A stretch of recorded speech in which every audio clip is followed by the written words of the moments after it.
Your phone today has more RAM than a high-end PC from 2005.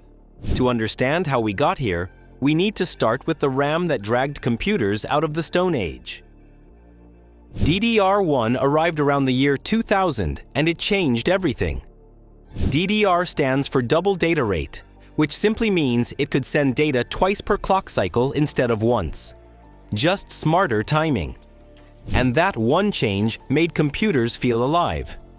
DDR1 ran at about 2.5 volts and used 184 pins on desktop systems. Laptops had around 200 pins. Speeds ranged from 200 to 400 megahertz, with bandwidth topping out near 3.2 gigabytes per second. In real life, this meant your PC stopped crawling and started walking. Programs opened faster. Multitasking became possible, and if you had 256 megabytes of RAM, you were officially running a high-end machine. But DDR1 wasn't perfect. It ran hot, used more power, and had strict limits on capacity. To fix those problems, engineers tried something risky. And here's where things get weird. They brought DDR2. It was supposed to be the clear upgrade. More advanced, but in real life, it didn't always feel that way. On paper, DDR2 had much higher bandwidth. It could move more data every second, but it also had higher latency, which means it took longer to start moving that data. So in some everyday tasks, DDR2 actually felt slower than DDR1. And yes, this is the generation that proved faster numbers don't always mean a faster experience. DDR1 was a small truck that started moving right away. DDR2 was a much bigger truck, but it took a moment to get rolling. Then why did even DDR2 exist at all? Well, because it fixed the future. Voltage dropped to 1.8 volts, heat was reduced, and capacity increased. It used 240 pins, ran from 400 up to 1066 megahertz, and pushed bandwidth close to 8.5 gigabytes per second, using a 4N prefetch design. DDR2 was about making tomorrow possible. And tomorrow arrived with the RAM generation. People still refused to let go. And that's when they had to bring DDR3 into the picture. If RAM had a greatest hits album, DDR3 would be track 1. This was the memory that defined an entire generation of PCs. If you built or used a computer anywhere between 2008 and 2015, chances are DDR3 was doing the heavy lifting behind the scenes. This was the era where computers finally felt fast. Games loaded quickly. Systems booted in seconds. You could open multiple programs without everything freezing. Voltage dropped to 1.5 volts, with low-power versions running at 1.35 volts. That meant less heat and better stability. It also introduced an 8N prefetch, allowing it to prepare more data ahead of time. On top of that, a new flyby signal design made communication between memory and CPU smoother and more reliable. In terms of raw specs, DDR3 ran between 800 and 2133 MHz. It kept the familiar 240-pin layout, but moved the notch again to prevent any dangerous mix-ups. And for the first time, you could get up to 16 gigabytes on a single stick, which felt massive at the time. Even today, DDR3 systems are still usable. Many people hold on to them because they simply work. For basic gaming, browsing, and light editing, DDR3 can still keep up. But once you introduce modern graphics cards or heavy multitasking, the cracks start to show. DDR3 died because CPUs moved on. Which brings us to the most misunderstood RAM launch ever, the DDR4. When DDR4 launched, nobody cared. And honestly, that reaction made sense. DDR3 was still fast, still affordable, and still doing the job just fine. Early DDR4 didn't feel like a must-have upgrade. It was expensive, barely faster in real use, and worst of all, it forced you to buy a brand new motherboard. For most people, that was an easy no. But then something changed, and it changed everything. In 2017, AMD launched the Ryzen architecture, and suddenly, RAM speed mattered. A lot. Ryzen CPUs were deeply connected to memory performance. Faster RAM meant better communication inside the CPU itself. Frame rates improved. System responsiveness improved. DDR4 finally had a reason to shine. Under the hood, DDR4 was doing more than just pushing higher numbers. Voltage dropped again, down to 1.2 volts, making it more efficient and cooler.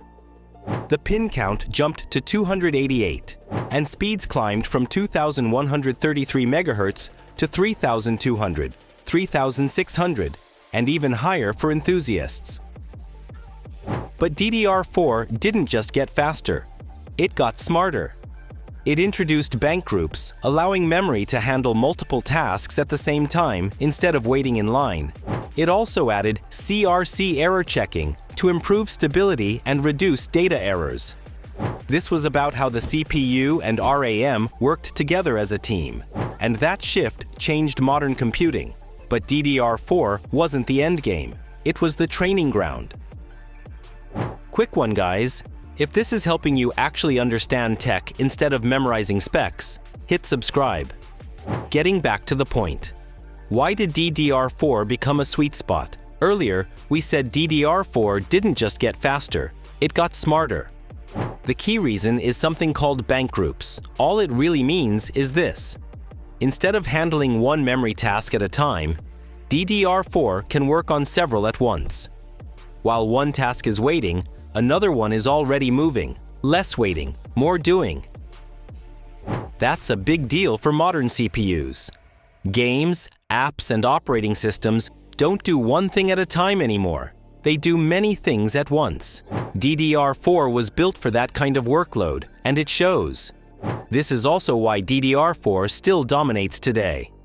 First, price. It's affordable. You can get plenty of RAM without hurting your wallet. Second, compatibility. Most CPUs and motherboards from the last several years support it. No forced upgrades, no headaches. And third, performance. DDR4 sits right in the sweet spot.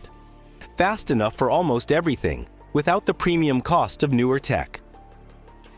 In real-world use, DDR4 handles gaming with ease. It's more than enough for smooth 1080p and 1440p gaming, and even light 4K in some cases. For editing, it works great for photos, videos, and general creative work. And for daily tasks like browsing, streaming, and multitasking, DDR4 feels snappy and reliable. This is why so many people stick with it. It just works, and it works well. DDR4 is the best balance most people will ever need. But then why did the industry bother with DDR5? A good question. But well, DDR5 wasn't built for today's games. It was built for tomorrow's workloads, and that's the key to understanding why it exists. When DDR5 arrived, many people expected instant, massive gains everywhere. Higher frame rates, faster loading, night and day differences. But DDR5 took a different path. Instead of focusing only on speed, it focused on structure. First, power use dropped again, this time to just 1.1 volts. That means better efficiency and less heat. But the real changes happened inside the memory stick itself. DDR5 introduced dual subchannels, allowing a single RAM module to handle multiple data streams at the same time. Think of it as turning one road into two smaller, faster lanes. Traffic flows better, even when things get busy. DDR5 also brought on-die error correction, or ECC, built directly into the memory. This helps catch and fix small errors before they cause problems, improving stability under heavy workloads. On top of that, power management moved onto the module itself through a built-in power management chip, making power delivery more precise and controlled. And yes, raw speed jumped hard. Base speeds started at 4,800 MHz, with high-end kits now pushing beyond 9,600 MHz. Bandwidth nearly doubled compared to DDR4, opening the door for much heavier tasks. But here's the part that confuses people. For most gamers, DDR5 barely changes frame rates. Then where does it actually matter? Yeah, well, this is where the confusion finally clears up. DDR5 doesn't exist to boost every game you play. It exists for workloads that push systems hard and keep them busy. This is where DDR5 shines. Video editing, especially with high-resolution footage. 3D rendering, where huge amounts of data move constantly between memory and CPU. AI workloads that rely on fast, parallel data access. And heavy multitasking, where many demanding programs are open at the same time. In these situations, DDR5's higher bandwidth, dual subchannels, and smarter design actually make a noticeable difference. But in GPU-bound gaming, the story changes. If your graphics card is doing most of the work, faster RAM won't magically increase your frame rates. You might see small improvements in CPU-heavy games, but for most titles, the difference between DDR4 and DDR5 is minor. Then there's cost. DDR5 is still more expensive than DDR4, especially at higher speeds. And it's not just the RAM. DDR5 requires a compatible CPU and motherboard. You can't just swap it into an older system. That platform lock-in matters, and it adds to the total upgrade cost. This is why DDR5 isn't for everyone yet. If you're building a brand new system with the latest hardware, it makes sense. If you already have a solid DDR4 setup, upgrading just for DDR5 won't suddenly transform your experience. DDR5 isn't mandatory. It's situational. Every DDR generation followed the same path. Lower voltage, higher bandwidth, smarter design. Each step built on the last. DDR4 is the best value for most people today. And DDR5 only makes sense if you're building a brand new system from scratch. But what do you think? Are you sticking with DDR4 or jumping to DDR5? Let me know, and if this helped, watch every operating system explained in 11 minutes. I'll see you there.